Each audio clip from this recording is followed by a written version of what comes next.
सर्वांनी या दीप प्रज्वलनात सहभागी व्हावं अशी आपल्याला नम्र विनंती।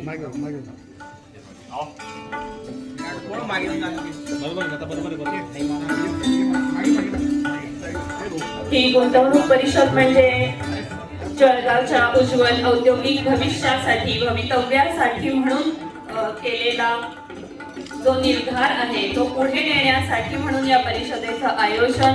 आपला जळगाव फक्त शेतीसाठी नाही, सोन्यासाठी नाही, तर यापुढे औद्योगिक क्षेत्रासाठी सुद्धा ओळखला जावा, याला एक्सपोर्ट हब म्हणून ओळख मिळणार आहे। तर या अनुषंगाने मला असं वाटतं आपल्या जळगावकरांसाठी अत्यंत आनंददायी असा हा आजचा प्रसंग। ही गुंतवणूक परिषद गुंतवणूकदार, व्यवसाय, व्यावसायिक अशा सगळ्यांना एकत्र आणणे, राज्याची अर्थव्यवस्था बळकट करणे, यासाठी गुंतवणूक आकर्षित करणे हा मुख्य मानस, मुख्य उद्देश आहे आणि याच्यातूनच रोजगाराची निर्मिती होणार आहे। आपण या औपचारिक दीप प्रज्वलनाने कार्यक्रमाची सुरुवात अर्थात उद्घाटन करतो आहोत। सगळे सन्माननीय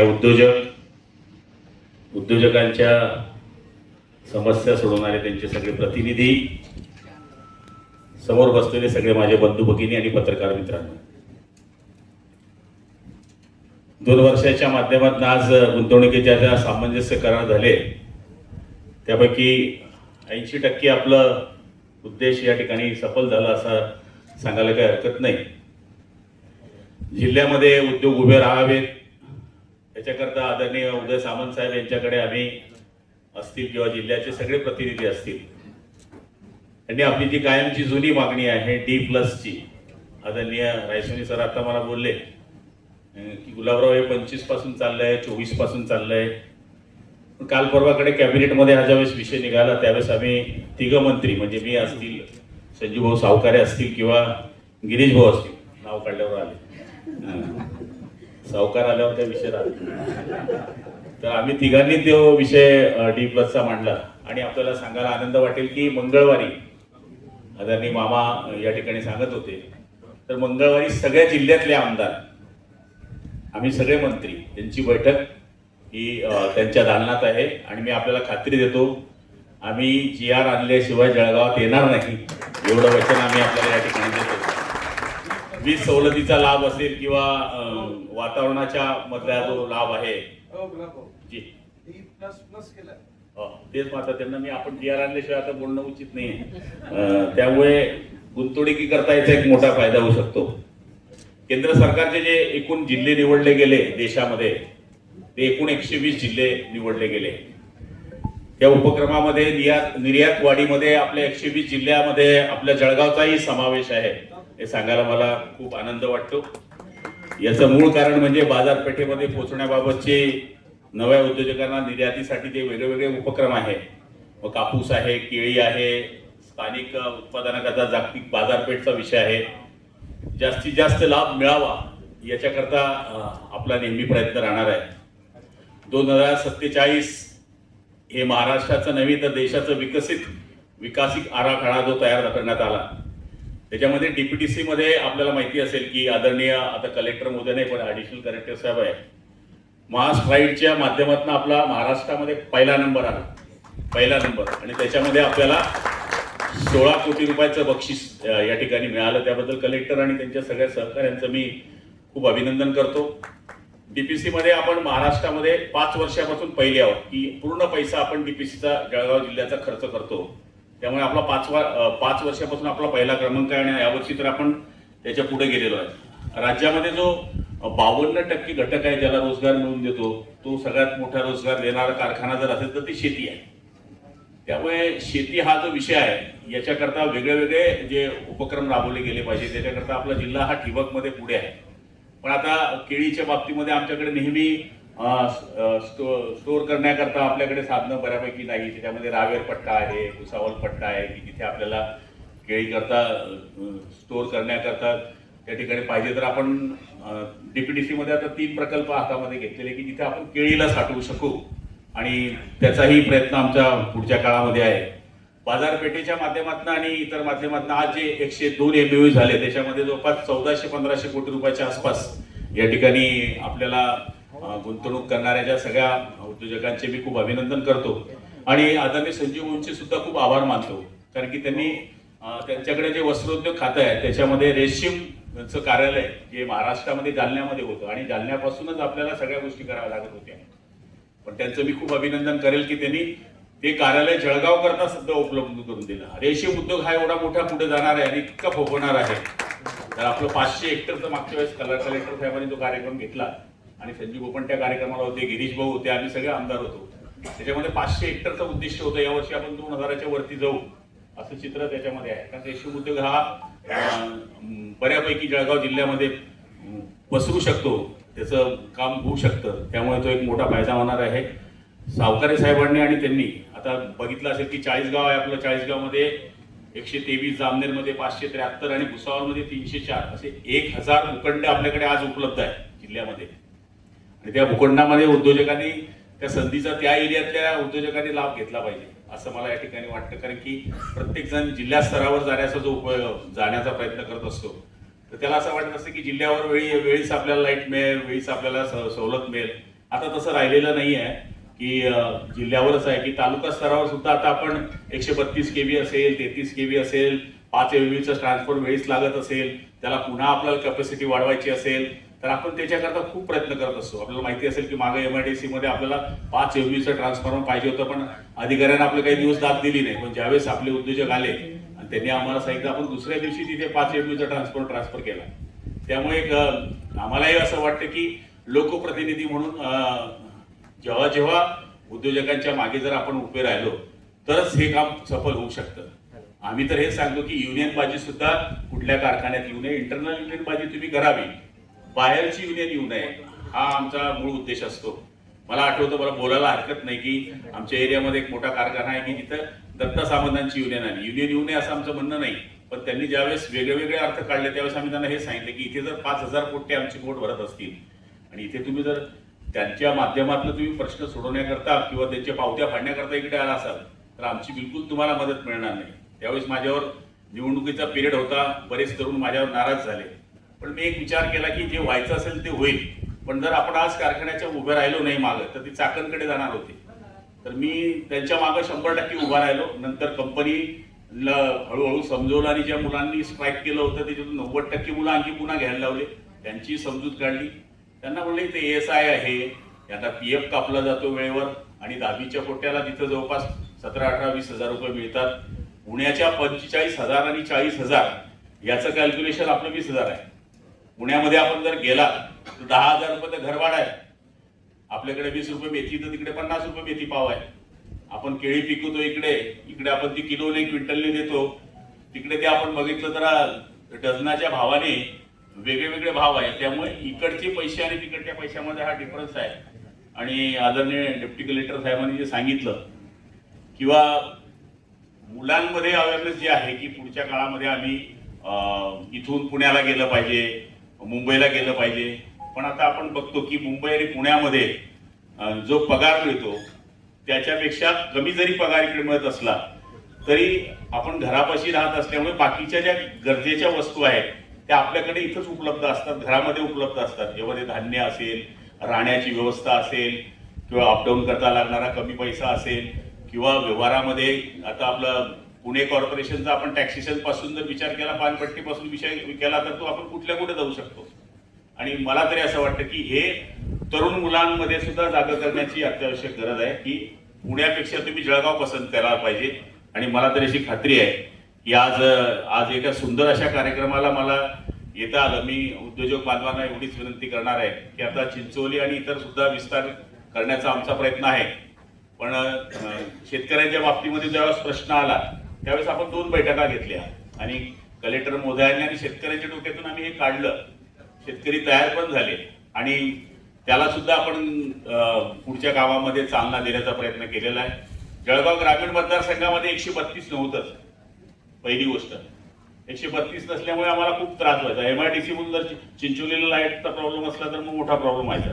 त्यामुळे आपलं शिरसोलीला 132 आपण सुरू केलेलं आहे. त्यामुळे शिरसोलीचा 132 झालं तर आपला इकडचा बराच प्रॉब्लेम, ह्या ग्रामीण मधली जी MIDC आहे त्याचा प्रॉब्लेम सुटणार आहे. शिरसोलीला 32 kV पण नव्हतं, 33 पण नव्हता, तो पण आपण आता सुरू केलेला आहे. चिंचोलीला आणलेला आहे, विटनेरला आपण या ठिकाणी केलेला आहे. आणि शेती करता जी लाईट आहे जी लागत असते, तर आपण सोलराईज जी केलेले प्लांट आहे, तर ज्या एरियामध्ये सोलराईज आहे त्या एरियामध्ये जवळपास 3000 पंप हे दिवसा लाईट मिळते आता शेतकऱ्यांना. म्हणजे माझ्या जळगाव ग्रामीण मतदारसंघापुरतं बोलायला गेलं, जिल्ह्यात जवळपास आपण 70% एरियामध्ये दिवसा लाईट घेतो, पण जळगाव ग्रामीण मतदारसंघामध्ये आपण सोलराईज करता सुद्धा प्रयत्न केला बाहेरच्या कंपन्या आल्यामुळे, की उद्योजक शेतकरी यांच्यामध्ये त्रास होऊ नये याच्याकरता 100% जळगाव ग्रामीण मतदारसंघामध्ये सकाळी 7 ते संध्याकाळी 5 पर्यंत लाईट मिळते. त्यामुळे आपण बघत असाल की पुढच्या काळामध्ये सुद्धा आपल्याला कुठल्याही अडचणी येत असल्या तर आम्ही सगळेजण सोडायला तयार आहोत. मामांनी या ठिकाणी त्यांच्या माध्यमातून बरेच प्रयत्न केलेले, आम्ही पण प्रयत्न करतो. माझं मत असं आहे की तुम्ही प्रयत्न केले का, मी प्रयत्न केले का, मला असं वाटते की इथं उद्योग आला पाहिजे आणि इथे उद्योजकांना आपल्याकडनं सेफ्टी मिळालं पाहिजे. उद्योजकांच्या मागं आपण मजबूत पद्धतीने उभं राहायला पाहिजे. आणि जवळपास आपण बघतो की आता पापड उद्योग असेल, आता चेरीचं पाहिलं तर 10 कोटी रुपये, बिलकुल 10 कोटी रुपयाची उलाढाल आलाय. साधी गोष्ट नाही येते, आपल्याला तुम्ही विचार करावा लागेल सावकाराचा. म्हणजे की उद्योजक जर काम करत असेल आणि छोटे आता आम्ही बचत गटांकडे गेलो, आता लोखंडे साहेब बसले आमचे, मी बचत गटांचे बरेच आम्ही कार्यक्रम करतो, लखपती दिदी असेल, बचत गटांचे वेगवेगळे उद्योग असेल. एक बचत गट आपला किती रुपये दिले आपण त्यांना, शेवटचा तो 1.5 कोटी ना, 4.5 कोटी रुपये आम्ही एक बचत गटाला दिले, 4.5 करोड. म्हणजे आता तुम्ही म्हणाल की हा मोठा उद्योग तर आहेच, पण मी खेड्यातला राहणारा म्हणून छोटा विचार करतो. मी आता आपल्या इथे गेला ना, गुजरात पंपाच्या खाली एक बोगदा आहे, तिथे 25-30 महिला असतात. तो उद्योग फार मोठा नाही आहे, पण त्या 25-30 महिलांच्या मागे 30-40 महिला बसलेल्या असतात, 40-50 महिला. काय तर ते खापरवरची पुरी, म्हणजे आपल्याला छोटं वाटेल ते, मोठे आपण पण जर असं म्हटलं की मोठ्या भांडवलमध्येच काम होऊ शकतं तर असं नाही आहे. लखपती दिदींना जर आपण सपोर्ट केला तर गाव खेड्यामध्ये त्याचा सुद्धा फायदा होऊ शकतो. तर त्या सूक्ष्म गोष्टींचा सुद्धा आम्ही विचार करण्याचा प्रयत्न करतो. पूर्वीच्या काळामध्ये बचत गटांच्या महिलांचं एक काम असायचं की ते त्यांच्यामध्ये पैसे वाटून घ्यायचे आणि त्यांच्यामध्ये व्याज भरून द्यायचे. पिट्टम फाट, हाताला हात लागला जा तिकडे. आता आम्ही त्यांना सांगतोय की तुम्ही तुमचा प्रोजेक्ट तयार करा, तो प्रोजेक्ट तुम्ही द्या आणि महिलांना कशी सबसिडी आहे हे करा. तर महिला आता पुढे यायला लागल्या. आता 5-7 महिला तर आम्हाला इथे दिसल्या की ज्या इथे येऊन एमओयू साईन करून गेल्या. आम्हाला तेच म्हणायचं आहे की महिलांचा सहभाग जसा संसारामध्ये आहे तसा महिलांचा सहभाग हा उद्योजकामध्ये सुद्धा असला पाहिजे अशी मनामध्ये आमच्या खात्री आहे. पुढच्या काळामध्ये आता सगळे बिल यायला लागली आहेत किंवा महिलांचं 50% आरक्षण निवडणुकीमध्ये सगळ्यांमध्ये. तर याच्यामध्ये सुद्धा प्यार का वादा 50-50 जसा असतो तसा याच्यामध्ये सुद्धा उद्योजकामध्ये असला पाहिजे. आणि मला असं वाटतं की आज MIDC जळगावमध्ये किंवा इतर भागामध्ये बरेच प्रयत्न. आता चोपडा MIDC मंजूर झाली आहे, मुक्ताईनगर आहे, जामनेर आहे, चाळीसगाव आहे. म्हणजे धरणगाव सारख्या छोट्याशा शहरामध्ये जे C क्लास शहर आहे, जी त्याला तुम्ही ग्रामपंचायत बी म्हणू शकता किंवा त्याला तुम्ही नगरपालिकाही म्हणू शकता, तिथे सुद्धा आम्ही MIDC पोचते आपली. त्यामुळे सरकार आपल्या पाठीशी आहे, बँक तर आपल्या बरोबरच आहे. बँकवाल्याचं यांचं काम एकदम चांगल्या पद्धतीने आहे. फक्त आमचं म्हणणं एकच असतं की आप पैसा देते हो तो वहां पे विजिट भी करो. क्या है, आप गल्ला देते हो ना, तो गल्ला तो भरते हैं लेकिन वो चला रहे कि नहीं बराबर, ये भी देखना चाहिए. और ज्यादा पैसा लगता है बाद में तो उसको देना चाहिए. आणि मला तरी असं वाटतं की पुढच्या काळामध्ये आपल्या सगळ्यांचे आशीर्वाद जर जळगाव जिल्ह्याला राहिले सगळ्या उद्योजकांचे, तर सुशिक्षित बेरोजगार जे आपण नेहमी म्हणतो की या राज्यामध्ये, देशामध्ये, जिल्ह्यामध्ये ज्यांचं प्रमाण वाढत चाललंय ते कमी होण्याकरता फार मोठा फायदा होऊ शकेल. मला या गोष्टीचा खूप आनंद आहे की D+ होण्याकरता मला सगळ्या आमदार मोदयांची, सगळ्या मंत्री मोदयांचं सहकार्य मिळालं. कारण की आम्ही जर एकजूट नसतो, मला पहिल्या वेळेस आनंद या गोष्टीचा झाला की ज्यावेळेस आम्ही D+ करायला गेलो तेव्हा सगळे आमदार, सगळे 2 खासदार आणि 4 मंत्री आम्ही त्या ठिकाणी झाडून झुडून उभे होतो आणि आपले मधले सुद्धा काही लोक त्या ठिकाणी आलेले होते. त्याचीच फलश्रुती म्हणून आता मंगळवारी आम्ही ते काम पूर्ण करू, जेणेकरून आपल्याला असं वाटायला नको की 4-4 मंत्री मग काय कामाचे आहे. हे पण होतं लोकांच्या मनात. साहजिक आहे आणि व्हायला मी पाहिजे ना. जोपर्यंत तुम्ही आम्हाला रागवणार नाही, जोपर्यंत तुम्ही आमच्याकडे संताप करणार नाही, तर तोपर्यंत आम्हाला काही चीड येणार नाही ना. मग तुमचा संताप आम्ही तिकडे उतरवतो. त्यामुळे मला खात्री आहे की आम्ही मंगळवारी ते काम आपलं यशस्वी करण्याचा या ठिकाणी प्रयत्न करू. आणि स्किल डेव्हलपमेंटच्या बाबतीमध्ये जे वेगळे वेगळे ट्रेड इथे आले पाहिजे ही जी आपली मागणी आहे, तर आदरणीय संजू भाऊ इकडे आले, ऑलरेडी ते इंजिनियरच आहे. त्यामुळे त्यांना आपण सांगूया की आपले जे लोढा साहेब आहेत त्यांच्याकडनं जर आपल्याकडे नवीन ट्रेड आणता आले की जे उद्योजकांमध्ये लागणारे टेक्निकल लोकांकरता जे ट्रेड पाहिजे आहे ते जर आपल्याकडे आले तर आपल्याला इथले इथे माणसं मिळतील टेक्निकल. तर तोही प्रयत्न आपण सगळेजण मिळून या ठिकाणी करूया. पुनश्च मी आपल्या सगळ्यांचे खूप खूप आभार मानतो की आज एवढं सुंदर हा कार्यक्रम झाला. जवळपास 1500 करोड रुपयाचा आपण MOU केला. पुढच्या वर्षी सुद्धा मला तरी असं वाटतं की आपण जर असंच यशस्वीरित्या D+ झोन आणला तर आपण 5000पर्यंत MOU करू शकू. कारण की नरडाळाला गेलो तर तिथे सगळं D+ आहे, आपण धुळ्यापर्यंत गेलो तर तिथे D+ आहे. म्हणजे आपण नदी क्रॉस केली की तिकडे D+, नदीच्या इकडे आपण D.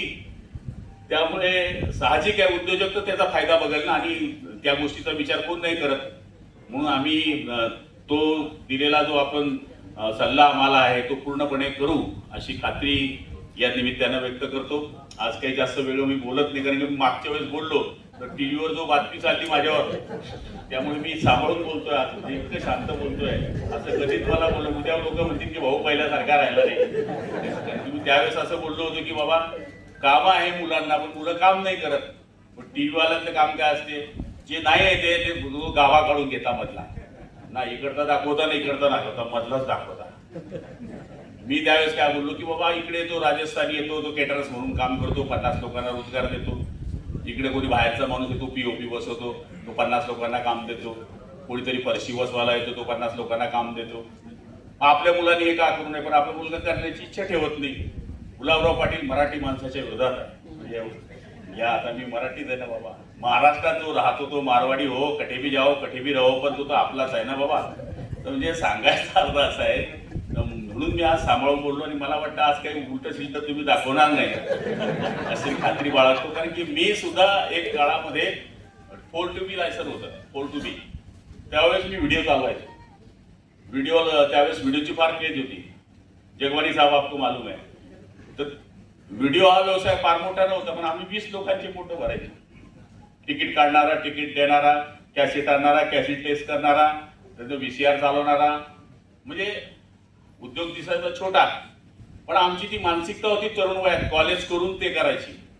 ती मानसिकता प्रत्येक मुलामध्ये जर आली तर सगळं आहे. कोण म्हणतं काम नाहीये, मला समजून सांगा काम नाही. असं तुमची काम करण्याची मानसिकता काही लोकांनी तयार केलेली नाही, म्हणून आम्ही हे बोललो. उद्याचा माझा मुलगा माझ्या समोर बसलेला गत्तू दिसत असेल तर मी त्याला राबवलंच पाहिजे, आणि हे कोणत्याही बापाचं कर्तव्य आहे, आणि हे आम्ही सांगण्याचा प्रयत्न केला. त्यामुळे मला तरी असं वाटतं की आपल्या सुद्धा सगळ्या पत्रकार बांधवांनी या गोष्टी करता, जळगाव करता मदत केली पाहिजे.